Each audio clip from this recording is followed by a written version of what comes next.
లూకా సువార్త 2వ అధ్యాయము 27వ వచనము నుండి 32 వరకు. అంతటా ధర్మశాస్త్ర పద్ధతి చొప్పున ఆయన విషయమై జరిగించుటకు తల్లిదండ్రులు శిశువైన యేసుని దేవాలయములోనికి తీసుకొని వచ్చినప్పుడు అతడు తన చేతులలో ఆయనను ఎత్తుకొని దేవుని స్తుతించుచు ఇట్లనెను, నాథా, ఇప్పుడు నీ మాట చొప్పున సమాధానముతో నీ దాసుని పోనిచుచున్నావు. అన్యజనులకు నిన్ను బయలుపరచుటకు వెలుగుగాను, నీ ప్రజలైన ఇశ్రాయేలుకు మహిమగాను నీవు సకల ప్రజల ఎదుట సిద్ధపరచిన నీ రక్షణ నేను కన్నులారా చూచితిని. కన్యక గర్భవతి అయి కుమారుని కంటుంది అని చెప్పిన ప్రకారముగా కన్య మరియా గర్భము ధరించింది, కుమారుని కంది. కుమారుడు జన్మించిన 8వ రోజున యెరూషలేములో దేవాలయానికి శిశువును తీసుకొని ఆయన తల్లి అయిన మరియా, ఈ మరియా పెండ్లి చేసుకోబోతున్న యోసేపు శిశువును తీసుకుని వెళ్ళారు. ధర్మశాస్త్ర పద్ధతి చొప్పున ఇశ్రాయేలీయుల్లో జన్మించినటువంటి ప్రతి శిశువుని 8వ రోజున మందిరానికి తీసుకొచ్చి పేరు పెట్టించాలి. ప్రతి మగ శిశువుకు సున్నతి చేయించాలి 8వ రోజున. అంటే దేవునికి సమర్పణ చేయబడాలి. నాజీరు అదే సున్నతి. ఈ కార్యము జరిగించడానికి, పేరు పెట్టించడానికి యేసు బాలుణ్ణి మందిరములోకి తీసుకొచ్చారు. ఈ రోజున కొన్ని ఇళ్లల్లో శిశువులు జన్మిస్తే మందిరానికి తేరు. కడకు నామకరణ కూడా ఇంట్లో అమ్మో నాన్నో లేకపోతే తాతయ్యో నానమ్మో అమ్మమ్మో పేర్లు పెట్టేస్తూ ఉంటారు. అది చాలా విచారకరమని తెలియజేస్తూ ఉన్నాను. ఖచ్చితముగా దేవుని సన్నిధికి తీసుకుని వెళ్ళి అక్కడ పేరు పెట్టాలి. పేరు పెట్టించే సమయంలో సిమియోను అనబడే భక్తుడు యేసు బాలుణ్ణి ఎత్తుకొని ఆయన విచిత్రమైన మాటలు పలుకుతున్నారు. మరియా యోసేపులు ఆ మాటలు విని ఆశ్చర్యపోయారు. ఆయన దేవాలయములో ఉన్న వృద్ధ భక్తుడు, గొప్ప దైవజనుడు యేసు బాలుణ్ణి ఎత్తుకొని, నాథా, నీ మాట చొప్పున నీ దాసుని సమాధానముతో పోనిచ్చుచున్నావు. అంటే సిమియోను అంటున్నాడు, నన్ను సమాధానముతో పరలోకానికి తీసుకెళ్తున్నారు. నన్ను నీ మాట చొప్పున అంటే ఏంటి మాట?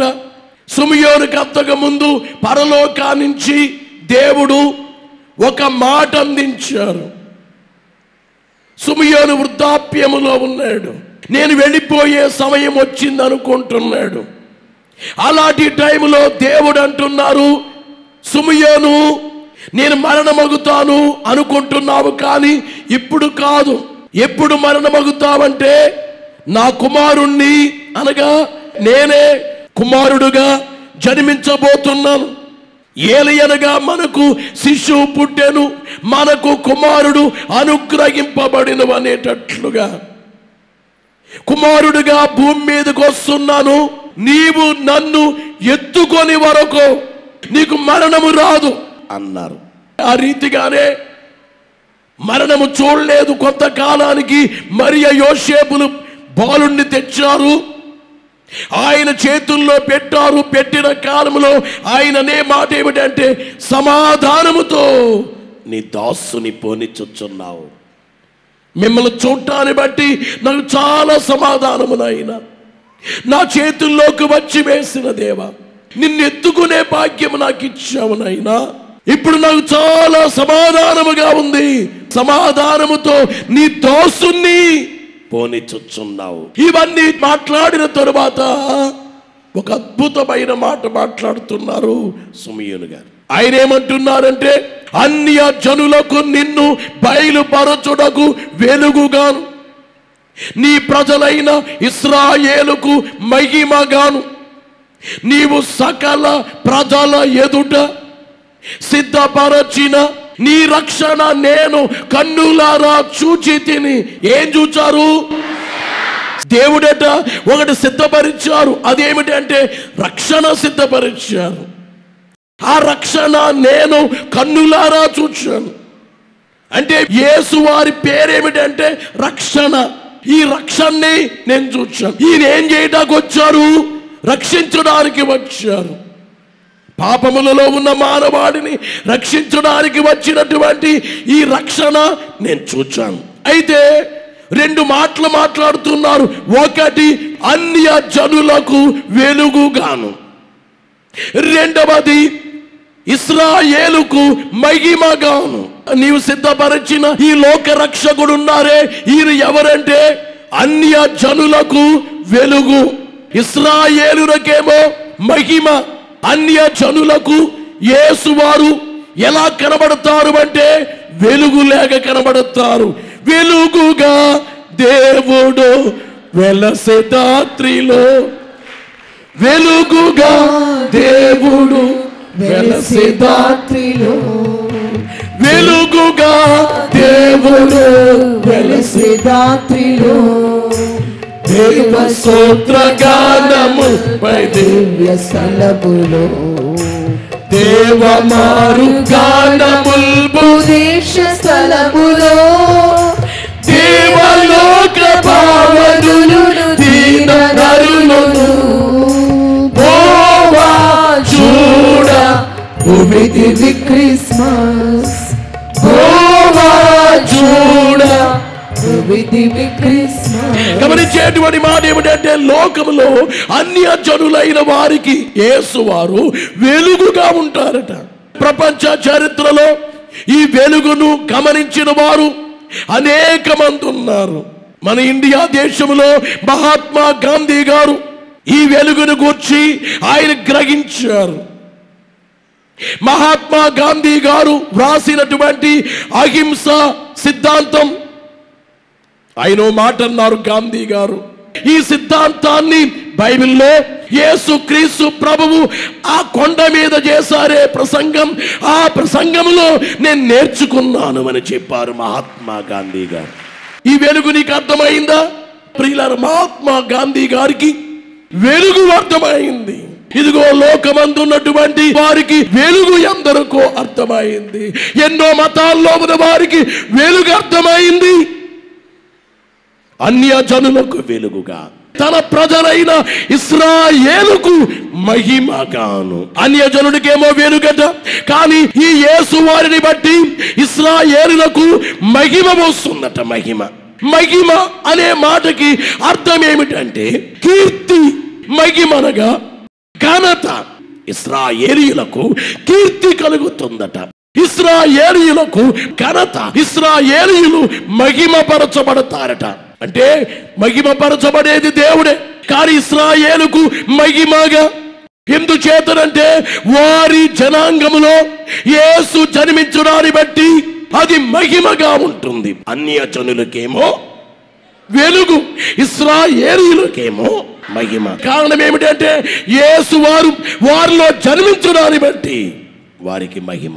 ఒక ఆయన ఇశ్రాయేలీయులు ఎందుకు ఇంత గొప్పవాళ్ళయ్యారు? చిన్న దేశమైనా ఎందుకు అంత జయాలు వస్తున్నాయి? ఇశ్రాయేలీయులు పాండిత్యములో ఇంత గొప్పవాళ్ళయ్యారు, అనేకమైన వాటిని కనిపెట్టారు.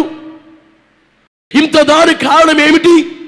ఇశ్రాయేలీయులు ఇంత గొప్ప స్థాయికి రావడానికి కారణం ఏమిటి అని చెప్పి చాలా చాలా పేజెస్ రాసి ఇశ్రాయేలీయుల వారి జ్ఞానం, వారి ప్రత్యేకతలు అన్ని వ్రాసి మొట్టమొదటిగా వ్రాసినటువంటి మాట ఏమిటంటే వారి జనాంగములో క్రీస్తు పుట్టారు అని చెప్పి రాశాడు. క్రీస్తు పుట్టారు. బోలో యేసు మహారాజుకు. క్రీస్తు పుట్టారు కనుక అందుకే వీరికి కీర్తి అన్ని. ఈవేళ మీ అందరికి చెప్పే మాట ఏమిటంటే కేవలం నీకు వెలుగు తెలుసు, కీర్తి నీకుందా? నీకు కీర్తి రావాలంటే యేసు నీలో పుట్టాలి. యూదులలోనే ఆ వేళ ఉద్భవించితివి, యూదులలోనే ఆ వేళ ఉద్భవించితివి, ఇప్పుడు యూదాది సకల జనులలో ఉద్భవితువు, ఇప్పుడు యూదాది సకల జనులలో ఉద్భవితువు. గమనించేటువంటి మాట ఏమిటంటే ప్రియులారా, యేసుని ఎరిగి ఉండడమే కాదు, యేసు ఎవరో నాకు తెలుసయ్యా, గొప్ప దేవుడయ్యా, శక్తివంతుడయ్యా, జీవము గలవారయ్యా అంటమే కాదు, ఆ యేసు నీలో జన్మించాలి. హృదయమను తొట్టేలో నేయుండు మాని మోర్రా, హృదయమను తొట్టేలో నేయుండు మణి మోర్రా పెట్టుకో, మొర్రా పెట్టుకో. ఇలా వినారు ప్రియులారా, యేసు వారు గొప్ప దేవుడు, శక్తివంతుడు, వెలుగుగా నీకు ప్రత్యక్షమయ్యారు. కానీ మహిమ నీకుందా? ఆ భాగ్యాన్ని పొందావా? ఎవరు మహిమపరచబడతారు? ఎవరి కీర్తి, ఎవరికి ఘనత? యేసును ధరించుకున్న వారికి, యేసు నామములో బాప్తిస్మాన్ని పొందిన వారికి. ఈవేళ కొంతమంది గొప్పతనము, వెలుగు తెలుసు అని అంటున్నారు, కానీ యేసు నామములో బాప్తిస్మాన్ని పొందలేదు. ఏం ప్రయోజనం? అద్భుత కుమారునబడే నా జీవితంలో యేసు ఎప్పుడు జన్మించారు? నేను బాప్తిస్మం పొందిన రోజున. నీలో ఎప్పుడు జన్మించారు? నువ్వు బాప్తిస్మాన్ని పొందిన రోజున నీలో జన్మించారు. ఇశ్రాయేలులో పుడితే ఇశ్రాయేలులకు మహిమ, నీలో పుడితే నీకు మహిమ. ఏంటో మహిమో తెలుసా? రేపు ఎంత మహిమ అంటే యేసుతో పాటు ఆయన సింహాసనం మీద కూర్చోపోయే మహిమ, ఆయన ప్రక్కన ఉండే మహిమ, దేవదూతలకు లేని మహిమ నీకు వస్తుంది రేపు. దేవదూతలు ఆయన సింహాసనం మీద కూర్చోరు, దేవదూతలు ఆయన పక్కన కూర్చోరు. ఆయన పక్కన కూర్చునే భాగ్యం ఎవరికి దొరికిందంటే నరులైన వారికే దొరుకుతుంది, మనకే దొరుకుతుంది. మనకి రేపొద్దుట మహిమ. బోలో యేసు మహారాజుకు. రేపు పరలోకానికి వెళ్ళిన తరువాత దేవదూతలందరూ మనల్ని చూచి ఆశ్చర్యపడతారు. కోటాను కోట్ల దేవదూతలు మనల్ని చూచి వీళ్ళకి ఎంత మహిమ దక్కిందో, వీళ్ళకి ఎంత భాగ్యము, ఎంత కీర్తో, వీరు యేసుతో పాటు సింహాసనం మీద ఉన్నారు, ఎంత కీర్తి వీరికి, ఎంత ఘనత అని వారు మనల్ని చూచి ఆశ్చర్యపడేటువంటి రీతి, మన యొక్క ఉన్నత స్థితిని చూచి అద్భుతంగా వారు మాట్లాడుకునేటువంటి అంత గొప్ప రీతికి వెళ్ళాలంటే ఈవేళ యేసుని మన జీవితంలోకి తెచ్చుకోవాలి. క్రిస్మస్ పండుగలు జరుగుతున్నాయి, ఇంటిపై స్టార్ కడుతున్నారు. ఇంటిపై స్టార్ ఉంది, కానీ నీవు స్టార్ వేనా? ఎప్పుడు స్టార్ అవుతావు? అందుకే దైవజనుడు చెప్పిన మాట, ఇంటిపై నక్షత్రం, ఇంటిలో నక్షత్రం, ఇంటింటా నక్షత్రం. ఇంట్లో 5 మంది ఉంటే 5 నక్షత్రాలు, 4 ఉంటే 4 నక్షత్రాలు. ఎవరిలోకి వెళ్ళారు? యేసులోకి వెళ్ళారు.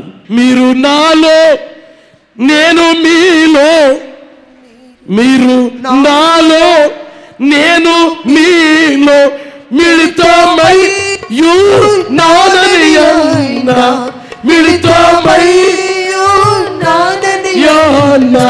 యేసునామమెంతో మధురం, యేసునామమెంతో మధురం. యేసు మహారాజుకో. అయ్యా నిన్ను అడుగుతున్నాను, యేసు ప్రభువారు నీకు వెలుగ్గానే ప్రత్యక్షమైన కార్యము ఒకటే నువ్వు చూస్తున్నావు తప్ప మహిమ నువ్వు చూడట్లేదు. ఇంకా నువ్వు మహిమ చూడాలంటే నీలో జన్మించాలి, నీ ఇంట్లో జన్మించాలి. పౌలు గారు అన్నారు, జీవించువాడను నేను కాదు, క్రీస్తే నా యందు జీవించుచున్నాడు. ఈవేళ చాలామంది స్త్రీలు చాలా భక్తిగా ఉంటారు, కానీ పక్క వాళ్ళ మీద కోపం వచ్చిందంటే చెడ్డ మాటలు మాట్లాడేస్తారు. వాళ్ళల్లో జీవించేది క్రీస్తా. క్రీస్తు జీవిస్తే క్రీస్తు మాటలు వస్తాయి, కానీ నీలో సైతాను జీవిస్తే సైతాను మాటలే వస్తాయి. నీవు నీలో నుంచి యేసుని గెంటేసుకున్నావు. జాగ్రత్త. నీ పేరు జీవ గ్రంథములో వ్రాయబడితే ఆ పేరు నీవు తుడిచిపెట్టేసుకున్నావు. జాగ్రత్త. యేసు ప్రభువారు జన్మించినప్పుడు జనాభా లెక్కలు వేశారు. ఎందుకు వేశారో తెలుసా?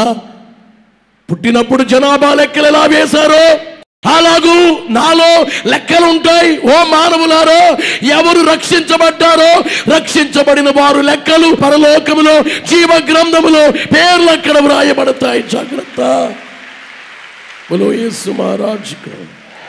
నేను బాప్తిసం పొందిన రోజున నా పేరు దేవుడు జీవ గ్రంథములో వ్రాసారు. నీ పేరు జీవ గ్రంథములో వ్రాసారు. అదే నీకు కీర్తి, అదే నీ ఘనత. పరలోక గ్రంథములో నీ పేరు వ్రాయబడటమే నీకు మహిమ. అంతకంటే గొప్పది లేదు. ఈవేళ ధనధాన్యాలు కలిగి కుబేరులు ఉన్నారు, డబ్బు కలిగిన వాళ్ళు ఉన్నారు, ఎందరో గొప్ప గొప్ప శాస్త్రవేత్తలు ఉన్నారు, న్యాయ ఖగోళ భూగోళ శాస్త్రాలు తెలిసినటువంటి శాస్త్రవేత్తలు ఉన్నారు, సామాజికవేత్తలు ఉన్నారు, సంస్కర్తలు ఉన్నారు. కానీ వాళ్ళ పేర్లేవి కూడా జీవ గ్రంథములో వ్రాయబడవు. ఒకరిది యేసును నమ్మి ఎవరైతే పాపాలు కడిగి వేసుకుంటారో పరిశుద్ధుల పేర్లు మాత్రమే వ్రాయబడేటువంటి గ్రంథం జీవ గ్రంథం. పరిశుద్ధుల పేర్లు అనగా రక్షించబడిన వారి పేర్లు వ్రాయబడు గ్రంథం.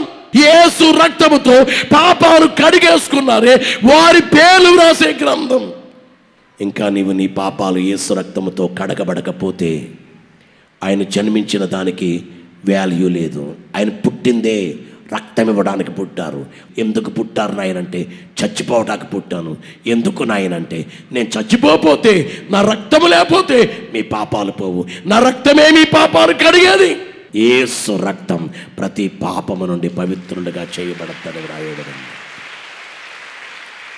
కాబట్టి ఏనాడు రక్తముతో కడగబడతామో ఆనాడు గ్రంథములో పేరు ఉంటుంది. అయితే నేను మాట అన్నాను, ఆ పేరు ఎప్పుడైనా కొట్టివేయబడే అవకాశం ఉందా? అసలు లేదంటారా? నిర్గమకాండము 32వ అధ్యాయం 32వ వచనములో చూస్తే, అయ్యో అయ్యో నీవు వారి పాపమును ఒకవేళ పరిహరించితివా, పాపమును ఒకవేళ పరిహరించితివా, లేని ఎడల నీవు వ్రాసిన నీ గ్రంథములో నుండి నా పేరు తుడిచివేయమని బతిమాలుకొనుచున్నాను. మోషే గారు దేవుణ్ణి అడుగుతున్నారు, దేవా మీ గ్రంథములో నుండి నా పేరు కొట్టేయండి. ఎందుచేత ఇంత మాట అన్నారంటే ఇశ్రాయేలీయులు భయంకర పాపం చేశారు. దేవుడు అన్నారు, వాళ్ళందరినీ నాశనం చేస్తాం. మోషే గారు అన్నారు, తండ్రి వారిని నాశనం చేయొద్దు, ఒకవేళ నాశనం చేసి నా పేరు కొట్టేసి. ఎంత గొప్ప భక్తుడండి. అప్పుడు దేవుడు మోషేతో అందుకు యెహోవా ఎవడు నా ఎదుట పాపము మోషే నీ పేరు ఎందుకు కొడతానయ్యా? నీవేం చేసావు? నీవేమైనా చేసావా? నీ పేరు కొట్టేయడానికి ఎవడు నా ఎదుట పాపము చేసినో వారి నా గ్రంథములో నుండి తుడిచివేయుదును. విన్నారా ప్రియులారా? ఎవడు నా ఎదుట పాపము చేసినో వాని నా గ్రంథములో నుండి తుడిచేస్తాను. ఇవాళ చాలా మంది విశ్వాస జీవిత యాత్ర సరిగ్గా సాగించట్లేదు. భద్రం సుమా, నీ పేరు ఒకవేళ కొట్టివేయబడుతుందేమో. ఏం చేసినా పర్లేదులే. దేవుడంటే లెక్క ఉండదు చాలా మందికి. దేవుడంటే భయం ఉండదు. అసలు మనుషులకు భయపడతారు, దేవుడికి భయపడరు. చర్చికి వస్తారు, చర్చి నుంచి వెళ్ళగానే లోకస్తుల్లాగా మారిపోతారు. వాళ్ళ మాటల్లో పగ. అయ్యా, యేసు ప్రభువారు పాపులను శిక్షించడానికి వచ్చారా? రక్షించడానికి వచ్చారా? రక్షించడానికి వచ్చారు. యేసు వారు పాపుల్ని రక్షిస్తారు, కానీ పాపాన్ని మాత్రం ఆయన అంగీకరించలేరు. పాపాన్ని, మనిషిలో ఉండే కోపాన్ని, మనిషిలో ఉండే సోమరితనాన్ని, వీటన్నిటినీ వెళ్ళగొట్టడానికి యేసువారు వచ్చారు. పాపుల్నేమో క్షమిస్తారు, పాపాన్నేమో తోసి వేశారు. అంటే పాపం ఆయనకి ఇష్టం లేదు, పాపం ఆయనకి అసహ్యం. ఆయనకు అసహ్యకరమైన పాపాన్ని నీలో పెట్టుకుంటే రేపొద్దుట దేవుని గ్రంథములో వ్రాయబడిన నీ పేరు కొట్టివేయబడితే నీవేం చేస్తావు? రేపు నీవు ఏం చేయబడాలి? నీకు మహిమ, నీ కీర్తి కలగాలి. రేపు దేవుడు అది కోరుకుంటున్నారు. నా పిల్లలారా, నాతో పాటు మీరు కీర్తించబడాలి, నాతో పాటు మీరు కనపరచబడాలి, నాతో పాటు మీరు మహిమపరచబడాలి. నా ప్రక్క నుండి నాతో పాటు ఘనతలు మీరు అందుకోవాలి. యేసు మహారాజుకో, ఇశ్రాయేలీయులకేమో మహిమగా, అన్య జనులకు వెలుగుగా. ఇప్పుడు చెప్పండి, యేసువారు మనకి ఎవరు చెప్పండి? వెలుగా మహిమ? వెలుగనే చెప్పుకుందామా? యేసు గొప్ప దేవుడు శక్తిమంతుడు అనే చెప్పుకుందామా? ఆ గొప్ప దేవుడు శక్తిమంతుడు నాలోనే ఉన్నారు అని చెప్పుకుందామా? అలాగూ చెప్పుకునేటువంటి రీతి మనకు కావాలి. ఆ స్థితి కలిగిన వారి పేర్లే జీవ గ్రంథంలో ఉంటాయి. వారి కొరకే యేసు రాబోతున్నారు. మన పేర్లన్నీ ఆ గ్రంథంలో ఉండాలి. మన కొరకే యేసు వస్తున్నారు. మనందరిని మహిమతో నింపే, మహిమగా మన ఎదురుగా కనబడేటువంటి అనగా వెలుగు చూపించే, మహిమ చూపించే ఈ రక్షణని కన్నులారా చూస్తూ, గమనిస్తూ ముందుకు సాగే భాగ్యము దేవుడు మనకెల్లరికీ అనుగ్రహించును గాక.